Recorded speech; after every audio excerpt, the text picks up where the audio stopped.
Yang tahu apakah malam ini atau malam kemarin atau malam yang lalu adalah Lailatul Qadar, itu yang tahu adalah siapa?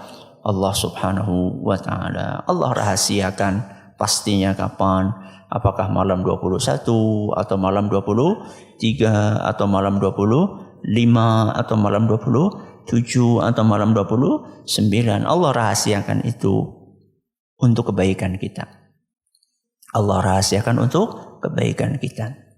Apa kebaikan yang akan kita dapatkan? Yang pertama, supaya amal kita tambah banyak.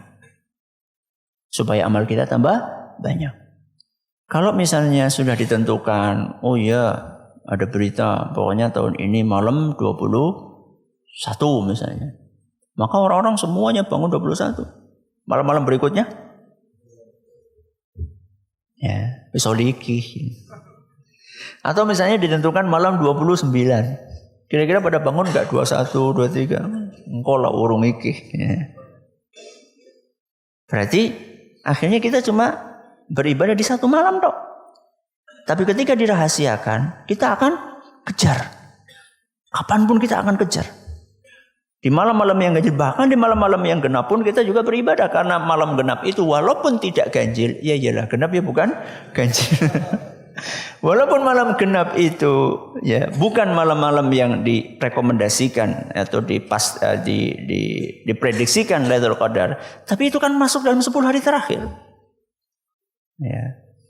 10 hari terakhir bulan Ramadan itu adalah prime time-nya Ramadan. Ya. Waktu istimewanya Ramadan, puncaknya itu di 10 hari terakhir. Ya. Makanya Allah berfirman, bersumpah walayalin Asyr, demi 10 malam yang terakhir. Ya. Sebagian ulama menafsirkan adalah 10 hari terakhir bulan Ramadan. Itu dijadikan oleh Allah sebagai media sumpah. Berarti itu adalah sesuatu yang istimewa. Asal masuk 10 hari terakhir malam-malamnya, itu berarti istimewa. Mau malam ganjil, mau malam genap. Nah, dirahasiakan oleh Allah Subhanahu wa taala Lailatul Qadar, kapan datangnya, kapan tibanya, pastinya yang tahu hanya Allah Subhanahu wa taala. Kita cuma apa? Cuma ngira-ngira, cuma ngerasa-ngerasa. Dirahasiakan sama Allah, pastinya itu adalah dalam rangka untuk kebaikan kita. Karena kalau kita tidak tahu pasti, maka kita akan kejar terus di malam-malam itu, sehingga amalan kita pun semakin banyak. Ini rahasia, ini hikmah yang pertama. Hikmah yang kedua adalah itu ujian dari Allah. Sebagai ujian dari Allah. Ujian apa Ustaz? Ujian untuk mengetahui siapakah hamba-hamba Allah yang serius dan siapa yang tidak serius. Akan ketahuan di situ. Kalau serius, dia akan hidupkan seluruh malam-malam itu. Tapi kalau misalnya langsung ditentukan malam 27 misalnya, kapian tangi, ya, nggak ketahuan mana yang serius, mana yang tidak serius.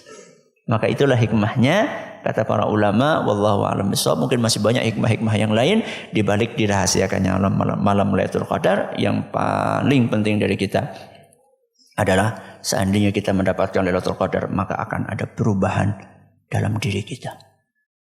Perubahan di sini bukan terus jadi tambah ganteng, tambah ayu.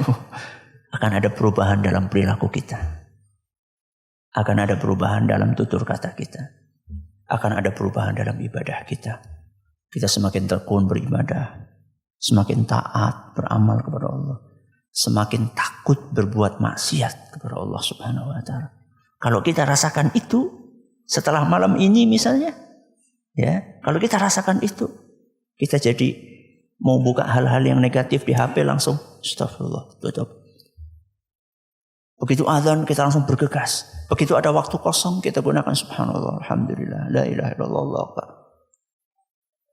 Kalau kita ada perubahan seperti itu, maka itu adalah prediksi, tanda terkuat bahwa kita mendapatkan Lailatul Qadar. Dan mudah-mudahan kita termasuk hamba-hamba yang beruntung itu.